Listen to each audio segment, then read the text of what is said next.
welcome to rainy Britain. Hop in, I've got some more information for you.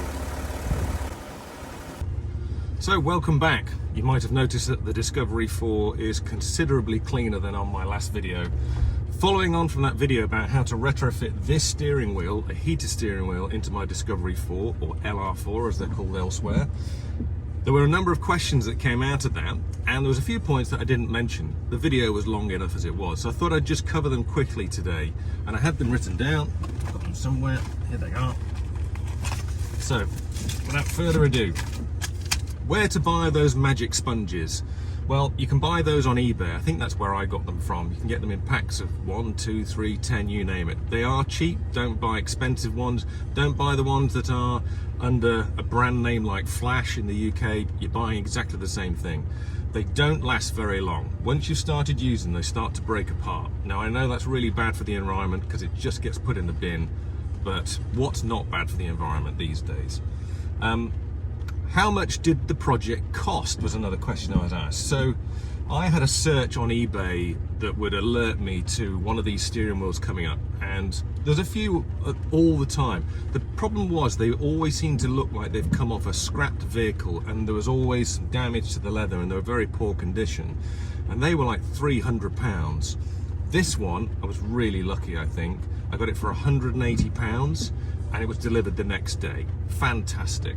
The clock spring inside, now mine was a genuine item. I thought it was worth going for genuine. Pattern items, you're looking at anything from 25 to £60. The genuine one, I actually saw at £400 on one seller's site. I did not pay that. I paid £60 for mine. So my total project cost was 240 quid. So I think that's actually a worthwhile investment. What was the hardest part is another question I got asked.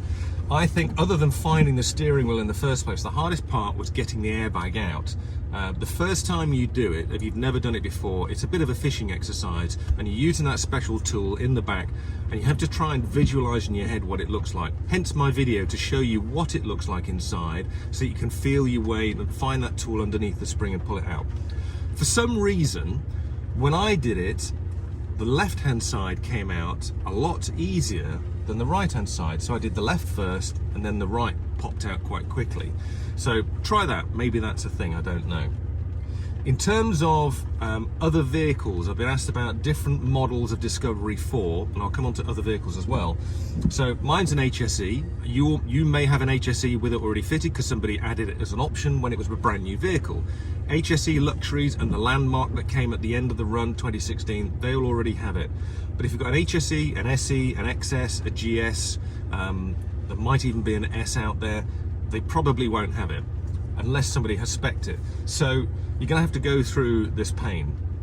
In order to do that though, there are another couple of things that you've got to look out for. Firstly, is the power feed down here underneath the steering wheel?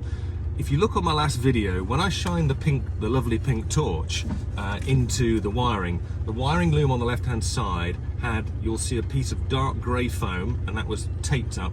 That's the power feed that Land Rover put in ready for the heated steering wheel. Thank you, Land Rover, for once. But your vehicle may not have that. So if it doesn't, you've got to try and find a permanent feed from elsewhere. Now, there's a forum called disco3.co.uk.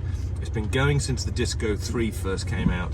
I'm on there, been on all of those forums that are affiliated for years. There's just a mountain of information, and there is a how-to step-by-step with pictures on how to do it on a Discovery 3 to pull out this center console, find the live feed, and then route it all the way through.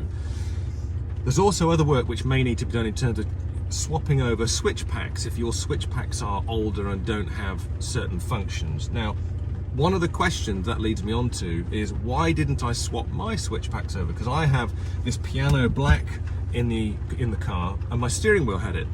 To be honest, personal preference, I just didn't like it on the steering wheel. I like it elsewhere, I like it to be subtle, but it was very much in my face and quite reflective in the summer.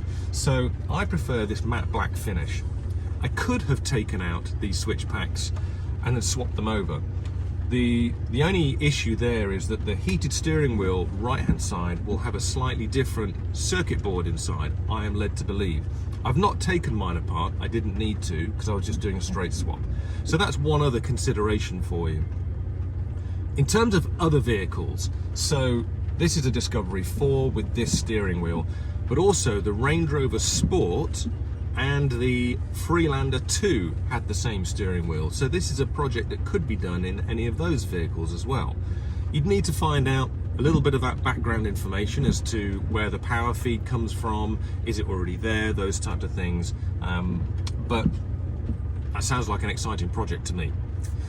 What else can I tell you?